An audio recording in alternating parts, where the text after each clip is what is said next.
Thank you so much for being with us this evening. Pleasure. Thanks everybody for being here as well. We've got our rowdy boys at the front here, so I appreciate that as well. This is the floor. The naughty kids normally sit at the back of the bus. This time they're sitting at the front of the bus. So with every one of these, we normally start at the beginning of your villain or origin story. So we want to start at the beginning of your career or your education, wherever you think is the right place to start, and then we'll bring it right up to where we are today and some of your learnings. So tell us, wherever you want to start, where did you start out? Yeah, before we dive in, I just want to say a big thank you for all of us for coming here. Having talked to many of you, I see that you are all very accomplished professionals. So I've got the same amount to learn from you as you probably have from me. So thank you for being here. My goal tonight, when Chris asked me to come and do the talk, I don't want to tell you my life story. That would be boring. I want to tell you what lessons I learned along the way. Because I've been in this industry that we call automation for a very, very long time. I've been through various phases in life. Maybe start very early on.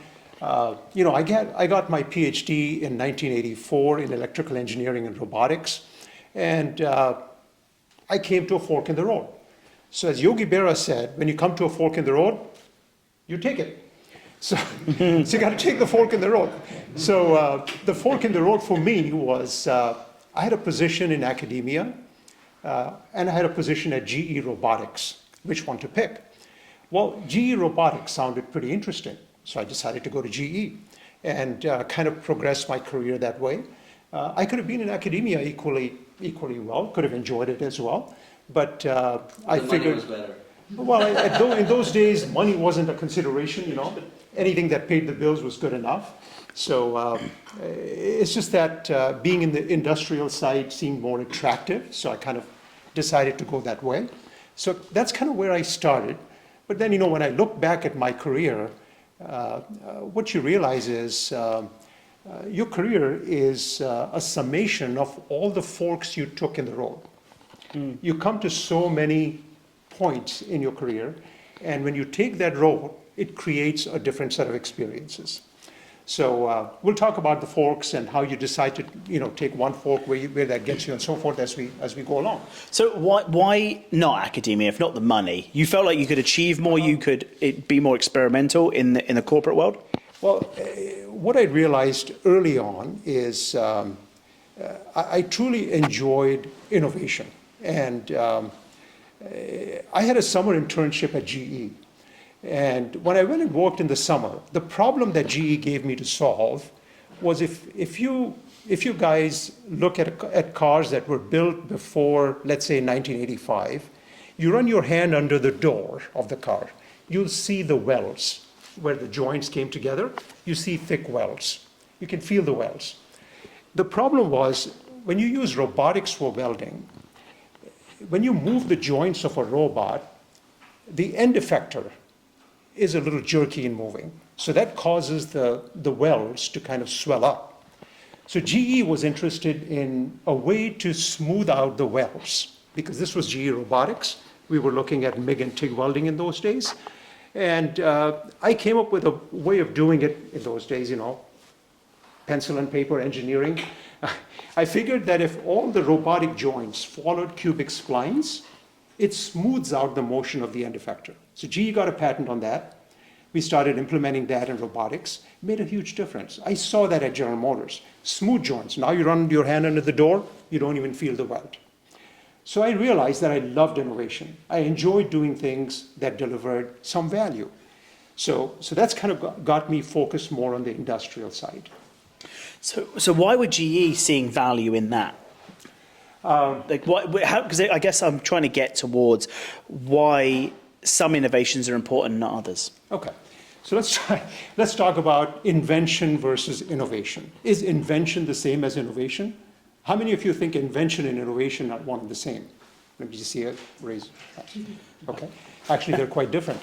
Yes. So invention is something new. Didn't fall into that one. He put his hand up. Got gold stars all round on that one. Great. That was a trick question. That was a trick question. So they're not synonyms. They're not synonyms. Invention is something new. When you create something new, that's an invention. Let's say I'm going to work. I come up with a new route. I invented a new route. But if the new route that I came up with has value to me, it saves me 10 minutes to get to work. That's innovation. So innovation is invention with value. That's the definition of innovation. So if you deliver customer value and you create value, that's innovation. So that's what excited me, not just pure invention. So that's the difference. When I did this as GE, it kind of told me that this is the right place to be as opposed to academia.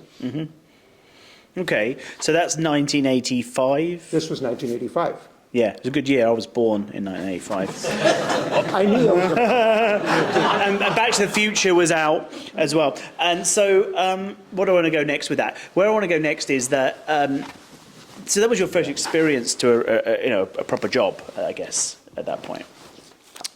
It's just warm. It's all good. Sorry. So no, it's okay. So that was your first kind of big job for you at that point because you'd done your PhD, and you started seeing, probably at that time, would you say that's the first time you started seeing the difference between innovation and invention? So were you seeing, which one were you seeing more within GE, and which ones were sort of you drawn to? Yeah, so GE was a big conglomerate and a lot of engineering teams, and innovation was hidden at GE. It wasn't something that was apparent. GE was a very process-driven company, very metrics-oriented company. You know, when Jack Welch was running GE, it was very metrics-oriented. If you're not number one or number two, that business is jettisoned. It's out. So it was a high-stress environment. People were constantly coming to work thinking about, well, how do I survive until tomorrow? Wow. And so how long did you stay there for? I stayed at GE for about 3 years. Then a company called Rockwell Automation, Alan Bradley came knocking, and I moved to Alan Bradley. And what was that role you went into at Rockwell? So there I was a systems engineer, and my job was to work on systems technologies. And again, you know, I was focused mostly on the innovation side, creating customer value. Okay. And that's what excited me about being there. How is that customer value brought to you so that you can then overlay innovations on top of it to bring value? Yeah, so that's a really good question. To realize customer value, you need to understand customer problems. You need to know what problems customers are solving. So in my career, I focused heavily on that. Roughly a third of my time when I was CTO at Rockwell was with customers. In fact, that's how I met Bhavnesh. You know, he used to be at Kraft, and my best friends were in sales. They invited me to customer locations. So I met him at Kraft when we went and talked to one of Rockwell's very important customers at Kraft. So working with customers, you understand where they're going, and you try and intersect that with your work, and that's kind of the trigger for innovation. Because within startup, we're racing towards product market fit, and that comes from really understanding the market and what the market's wanting. But as you get to a bigger scale, like Rockwell has, it must be much harder to understand the customer needs, and that's why that relationship must have to exist between sales. It's absolutely critical, yeah. Understanding customer needs is absolutely critical to innovation, yeah. So how are you going out and meeting customers at this point, like Kraft and whatnot? Are you going out there yourself? Yes, many, many times, yeah. I go out like at Kraft. The discussion would be, where are you going long term? What are your needs? Does the current product address those needs? And if not, what can we do? And is that kind of a natural relationship for a customer at that scale, these big corporates? Because I work in a startup world and I'm literally on calls every day with people trying to, we have a saying in my companies, which is listen hard, change fast. So listen hard means we don't just go, I want this button bigger. We go, well, why do you want that button bigger? And we try and get deeper. So how is that fostered within a big enterprise or a big corporate like that? How are you getting to the real issue? So in many cases, you innovate, co-innovate with customers. So for example, Rockwell today is the largest safety company in the world. In terms of process safety and machine safety, they're the largest safety company in the world. How did it start? It started with a couple of customers. The customers came and said, we need to put more safety in our industrial environment. And to put more safety in the industrial environment, they needed communications that are redundant. They needed controls that will function when there's power failure, for example. Safety is so important. Think of it this way. You're running on a treadmill and the power goes out. What happens? If the treadmill suddenly stops, you're going to get hurt. The treadmill slows down gradually. And that's the safety feature that's built into the treadmill. Same thing with ski lifts. Rockwell automates ski lifts. If the power goes out, the ski lift doesn't jerk to a stop because people are going to fall off. It goes to a stop.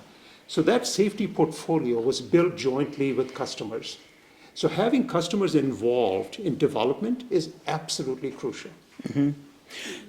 And how do you maintain that as staff? Again, in big enterprises and in big corporates, we have this attrition of staff. So is there a constant battle to make sure you've got the influencers or the advocates that you're talking to get those relationships and keep them? You organize it by, we had a customer advisory council, and in the customer advisory council, we had 2 or 3 people who constantly advised us and worked with us. And we had contacts for them within Rockwell that worked with them. And it worked pretty well overall. Yeah, sure, there was attrition, but then we would replace folks and then they would reestablish the connection. Mm. And so this question here, let me show if I can unpack it, which is, okay, so you guys made robotics, right? And there's, you know that's what you're building. But is there ever a time where you realize this is not a robotics thing, this is a software thing, and it's almost like another line of business, and you have to go to bat for these other types of parts of the business that now need to exist or need to be built, and it's a bit more of a heavier lift from you to ask the corporate to move in that direction? That's a tough question to answer because that requires a culture change. So if a company is good at doing something, they want to continue to do the same thing. They just resist changing. So at Rockwell, when I joined in 2001, Rockwell was very much like Sears Roebuck. Many of you may not know what Sears Roebuck is. But Sears Roebuck had a catalog, and their catalog was famous. The Sears Roebuck catalog was about this thick because they had so many products, and they were all listed in the catalog. This is, remember, pre-internet days, right? Rockwell had a catalog like that, and we had 387,000 products that Rockwell sold. These were all discrete products, and they were all part of the catalog. The transformation that we drove at Rockwell was to create a more integrated family of products that looked and felt the same, right?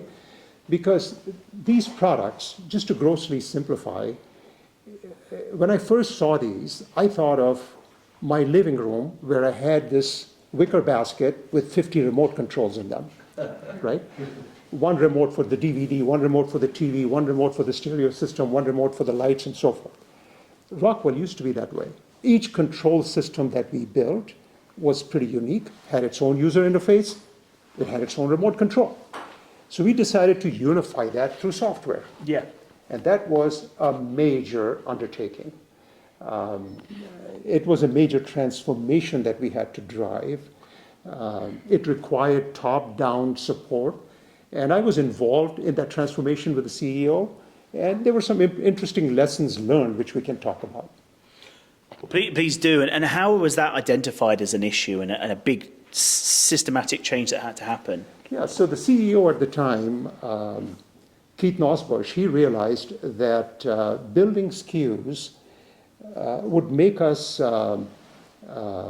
non-competitive very quickly because we saw China coming up in those days, and China was innovating a lot of lower-cost products. And if you sell just pure products, you were going to go out of business. So we realized that we had to do something very different. We had to create a whole new way of selling our product, create a new architecture that brought products together, cut down the 387,000 SKUs to maybe more like 40,000 SKUs. So we started this effort to create the architecture. It was called Logix. Logix is today about a $2 billion business. And the core elements of logics were built in my team. And the CEO, his words to me when I retired were, the carpet between your office and mine is totally worn out because I've made so many trips to your office. So we worked very, very closely together. It was a great ride. It wasn't an easy ride. There wasn't a day that went by when somebody decided that we want to stay the way we are. We don't want to change. We don't want to get out of the comfort zone, because getting out of the comfort zone is not something most people like to do. So they want to stay in the comfort zone. They want to kill change every single day that they possibly can, right? So to drive change is really, really hard. It's like herding cats. You need sheepdogs. You need people who can bring people together and make decisions, because no one wants to make decisions when you're driving change. There's a lot of risk involved when you're driving change. People do not want to make decisions when you're driving change. So you need a handful of people who can make decisions, who can take risks. And without these people, you cannot drive change. Elon Musk spoke recently, and he talked about how government has lots of brakes and not many accelerators in it. So you had to create these accelerators in the business. Another word I've called them in the past is entrepreneurs, these internal entrepreneurs who think in this way. So how do you breed a culture like that in a big enterprise, in a big corporate, when you don't get fired for hiring Oracle, for example? Yeah, so you allow people to take risks. That easier said than done. Engineers are better at taking risks if you give them the environment to take risks, if you give them the freedom to take risks. Many of them are natural risk takers. They will do it. But if you create a process and a system that kind of makes them do the same thing over and over again, they get into that comfort zone and resist change. So that's kind of, in the company, we had to drive creation of strategic IP, intellectual property. I know one of you guys said you manage an IP company. Yes. So intellectual property is huge. When I got to Rockwell in 2001, our IP portfolio was pretty weak. I realized that we needed to create two types of IP portfolio: tactical, which protected our products; strategic, which was equally important. Strategic is a strategic IP portfolio anticipates where the company is going to go long term and protect that area. Where are you going long term? What's the intersection between your products and where you? I'll give you an example. Rockwell was going to go into the software space. We were moving in the software domain. We were going to intersect with IT. A lot of IT companies come into the OT space, and there's a conflict of intellectual property. So how do you create a strategic IP portfolio that protects that space when you get into that space? So that portfolio is equally important. And we created the strategic IP portfolio. The engineers were involved in that. They created the strategic IP portfolio with support top down. What year was that? This was 2001 through 2014. Because I asked that because famously Google has this kind of model of like being innovative and and creating ideas and having that downtime to create ideas. So did you guys think of that in the same way, of like having time where we have to do our day-to-day job, and then there's time for innovation and thinking about new ideas and new IP for the company? So we had innovation workshops where we brought people together. We created topics for innovation workshops where people came together and brainstormed. So these brainstorming workshops helped create the strategic IP portfolio.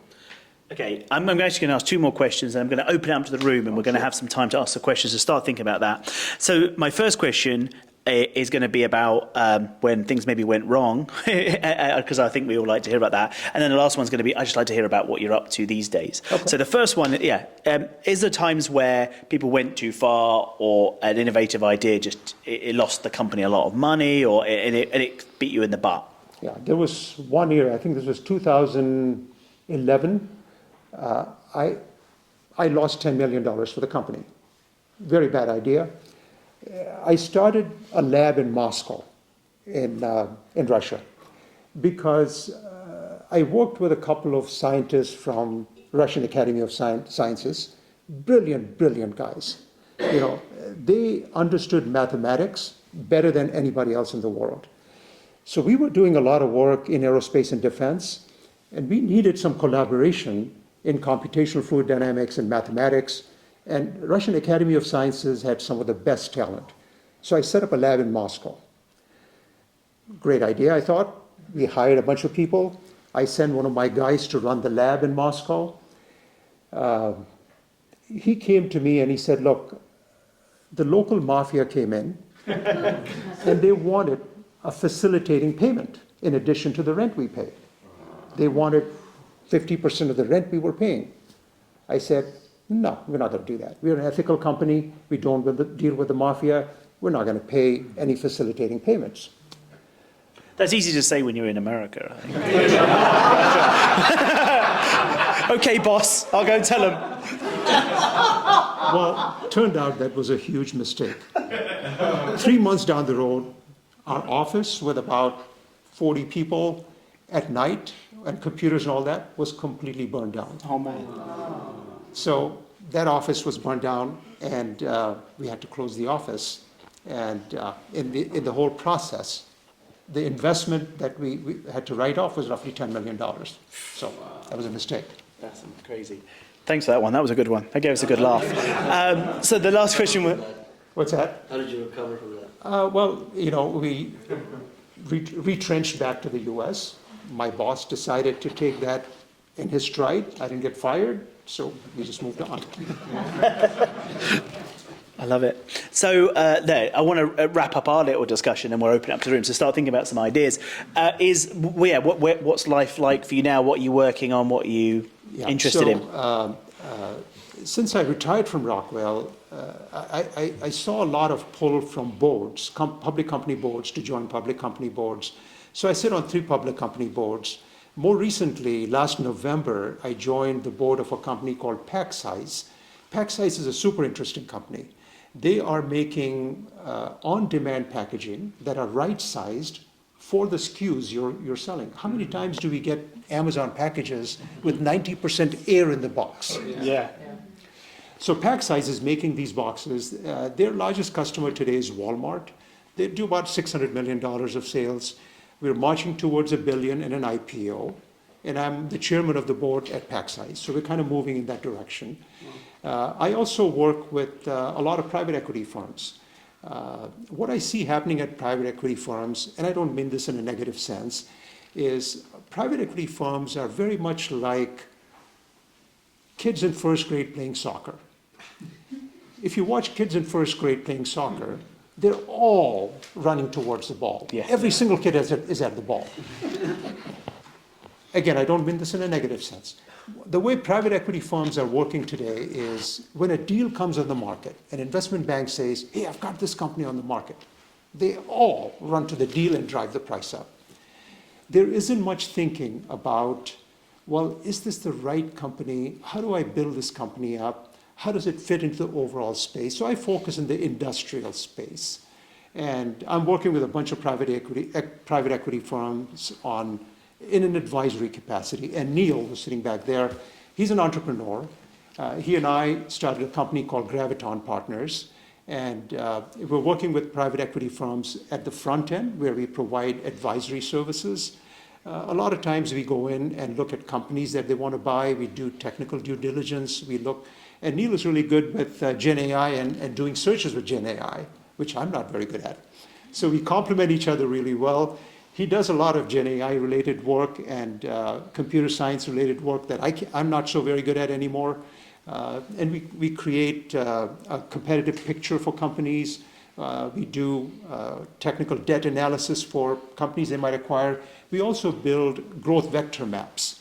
What is a growth vector map for a system integrator that a private equity firm acquires? How can you grow the system integrator? What else is out there in the market? Is there a growth path for private equity firms to grow with system integration? So that type of work, we just started doing that with PE firms. It's pretty exciting. It's fun to see private equity money coming into the industrial space and grow that space because there's tremendous opportunity. Nice. Right, thank you. We're going to open up the room now to questions. Oh, we've got a keen one at the back. So, can I just give you the mic, though? Because it doesn't amplify, but it helps our camera pick it up. So let me give For it. the camera. Sure, absolutely. Yeah. So you were talking about innovation and how you did product road mapping and your customer advisory boards. But in the universe that I'm starting to learn in the industrial software world, right, there's this distributor channel piece of it. And they matter, right? The Automatechs, the Mac and May, I'm sure you've met all these people, right? How did you involve them in that process? Because they have their own little goals. And it's not like salespeople where you're like, you didn't hit your quota, you're fired, right? Like you have to keep the distributor network happy in this world. And so you can go to them and say, well, we talked to customers and they all said they want this. But if that little people who you influence but you don't control don't buy in, so how did y'all like involve them in these processes? So Rockwell goes to market in North America 95% through distribution. Distributor network for Rockwell is a crown jewel of the company. Right. But it's changing though, it's slowly getting more direct, but today it's the crown jewel. How do we get distributors involved? We have to work closely with them. They have to align with the direction, right? Because they expand Rockwell sales by a factor of 6, believe it or not. The sales multiplier from distribution is a factor of 6 for Rockwell. So getting distributors involved early on is really, really important. Did you have them on the customer advisory board? Sorry. Yes, we did. They were literally just part of it right there next to them? Yes, we did, yeah. Rockwell has limited distribution, which means distributors have a turf that they're responsible for, Right. and no other distributors can sell on that turf. So distributors had a lot of independence in what they did. And they were all family-owned. Many of them were family-owned. Now they're getting more integrated by companies like Sonopar and Rexel. They're acquiring them. But when I was at Rockwell, there were many family-owned distributors, so they were closely involved in working with us. Question right here. Sujeet, thanks for the talk. Fascinating story and lessons. Quick question on the customer advisory council that you mentioned. Any best practices or thoughts you can share more on as to why a customer would want to be a part of your customer advisory council, and how can, as a company, we offer that to a broader customer set? Would be very helpful, I think, for some of us. So in a customer advisory council, if you're trying to use them to drive innovation, you don't want cheerleaders. You have cheerleaders at customers who love your company. You don't want them in the customer advisory council. They're not the ones you want. You want the ones who are critical of your company. You want the ones who are constantly saying, your product isn't working. I want something else. Those are the ones you want on the customer advisory council. And they're the ones who will provide you critical feedback and valuable feedback. And they're the ones you need to listen to. For example, at General Motors, there was this one guy who was always a pebble in my shoe. His name was Gary Workman, constantly critiquing. I had him on the customer advisory council, and he provided some invaluable advice. Thank you. So most of your career has been, and not exclusively, has been with pretty large companies. And as you've articulated, they're not always that great at innovation and invention, but they also tend to be fabulous in terms of their access to data, process improvement, all that sort of thing. My career's been more focused towards startups, where tons of innovation, tons of invention, lack of data. And so, I'm constantly advising them, you've got to somehow create that data to figure out really what your ICP is, all that sort of stuff.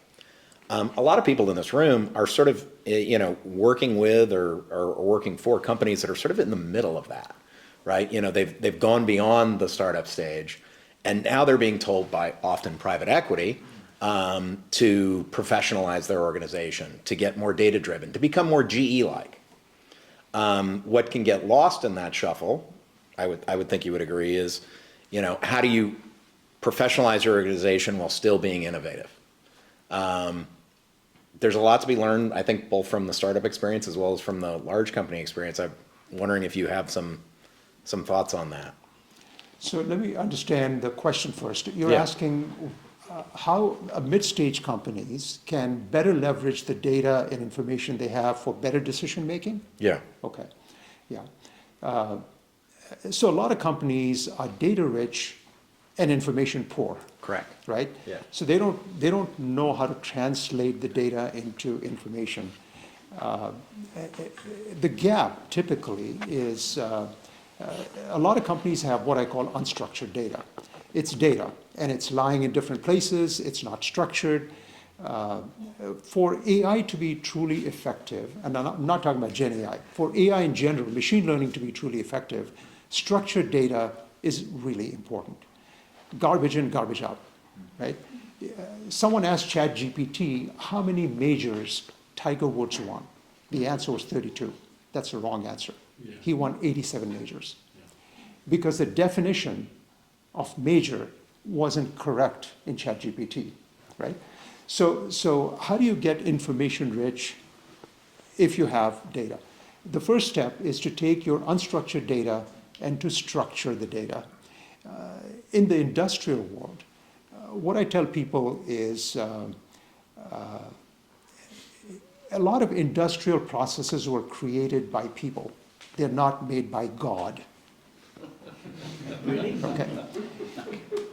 So if they're made by people, you kind of know the causality of the processes. You know what type of data relates to what type of outcomes. Once you have that causality information, create the data that drives the right outcomes. It gets you to the outcomes much, much, much faster than trying to work with unstructured data, okay? With unstructured data, that's looking for a needle in a haystack. So quick answer to your question, focus on structured data, focus on what outcomes you want from your data, and then kind of work backwards, right? So if you know what outcomes you want, you can decide what structured data you need. A lot of people miss that. You know, they just think, okay, I need more data, without thinking of the outcomes. Yeah, I have a question. So this is interesting because working in automation, you have a lot of problems to solve. Customers can have a lot of issues, and as a company, you may have only a certain set of toolboxes, right? So these are the tools you have. So I'd be interested to hear kind of a story about this. How do you decide when instead of innovating with the existing toolboxes to bring something new, and what makes that valuable? How's that decision made? Something that then brings value later on to the business overall. And when do you just tell a customer no, flat out no, or the way you're doing is wrong, and try to get them to understand your view of things as kind of the expert in automation, and they have this problem. And I understand a lot of times from what I'm hearing is that this is a very customer-driven experience. But my experience, a lot of times customers are just flat out uninformed in certain ways. So how do you navigate that, and how do you make sure that brings value to both sides and all those things? Yeah, so a lot of customers in the industrial space, they are resistant to change. It's not an industry that changes quickly. They like to do things the way they've always done, and they're resistant to new ideas. In the industrial space, I always tell people, respect legacy. There is a tremendous install base, a lot of legacy. Rip and replace is not an option. So when you come in with a new tool, a new software process, you have to identify what value you're bringing to the customer. I work with a lot of venture capital companies today. I'm a venture partner with a VC firm. We look at a lot of companies. If you create a new software platform, and you take it to a factory and say, oh, I've got a really cool software platform. It does prognostics. It does, predictive diagnostics. All you have to do is to create your problem in the platform and use it. Guess what? No one's going to use it. Because it's a platform looking for an answer. And in the industrial space, people are not going to spend time creating the solution. You have to walk in with a solution. You have to walk into an oil and gas company and say, I can tell you when your compressor is going to fail and have the software to do it. Then you have their attention. But if you say, I have a platform that can solve that problem, but you have to create the solution, you're not going to get anywhere. So the answer to your question is you got to create the customer value proposition. It has to be targeted at a solution. You can't just go sell generic technology or platforms in the industrial space. Yep. So piggybacking off the last two questions, Yeah. I think on the internally, invention versus innovation kind of decision, you could consider on a project basis. Small companies and large companies have like the opposite problem. A small company is figuring out the right way to do things to work for product market fit and is distracted by a lot of new shiny ways to do things. And a large company perhaps loses touch with like the topology of innovation in their field and gets hamstrung to one old way of doing things and is at risk of that being disrupted. So what is kind of your process of figuring out like when something is worth spending the time on from a solely experimentation perspective, and when it's not, if that Yeah. makes sense? So you have to assess the customer value, right? So when you create an innovative process,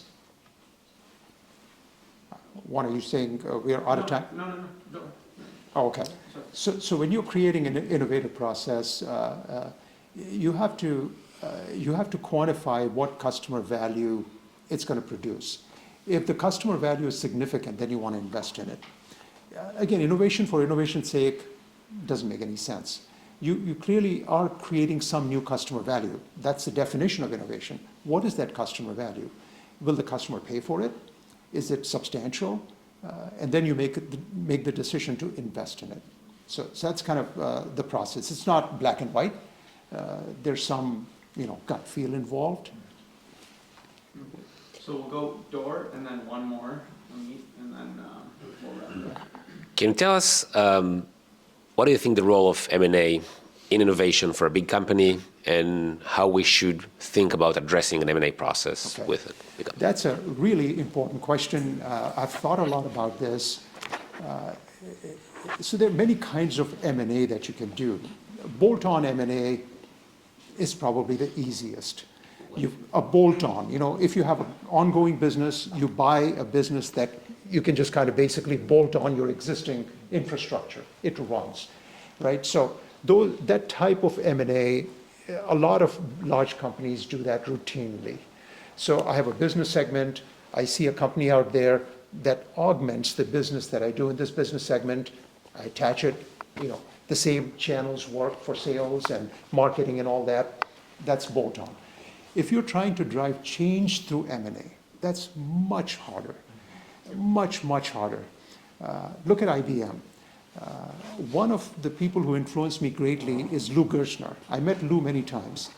And Lou Gerstner is credited with keeping IBM whole, because when he took over IBM, IBM was ready to get split up and broken off. So he kept IBM whole, and he always said, look, you got to go with your gut. Many times you may not have the right solution in your mind, but if your gut tells you, if it's 70% right, you just go with it. So with M&A, if you're trying to drive change, it's much harder because you have a culture shift with change. And you try to bring two different cultures together, they don't meld easily. It's a much more of an uphill battle. If you take, again, I can talk about this for a long time. Give you two examples. Let's talk about IBM. After Lou Gerstner, IBM decided that they wanted to get rid of the PC business, which they did. They sold to Lenovo. And they wanted to become more of a software company. They acquired Rational. They acquired Red Hat, which was one of the largest acquisitions at IBM. IBM, their genes are hardware. They are a hardware company. They have struggled mightily to shift to software. You look at a company like Roper Technologies. Roper used to be a hardware company. They decided to go to software. They sold a lot of their hardware businesses. They made $1.5 billion acquisition of a software company, and now they are focusing on software. That's a much easier transition. IBM is a much more difficult transition. So it's a topic we can talk over beer for a long time.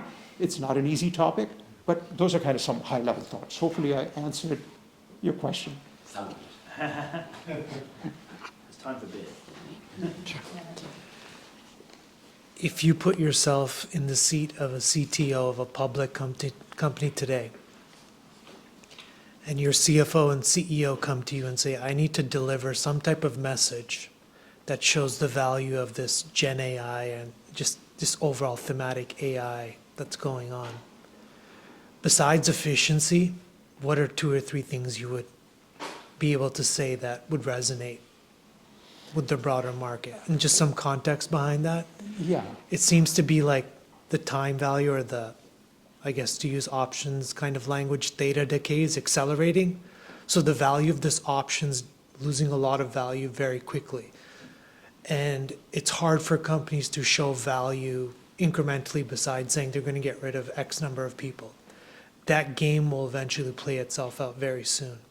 So if they came gun to your head and said, I need to create a slide to show some value within 12 to 18 months, what would you propose? Okay.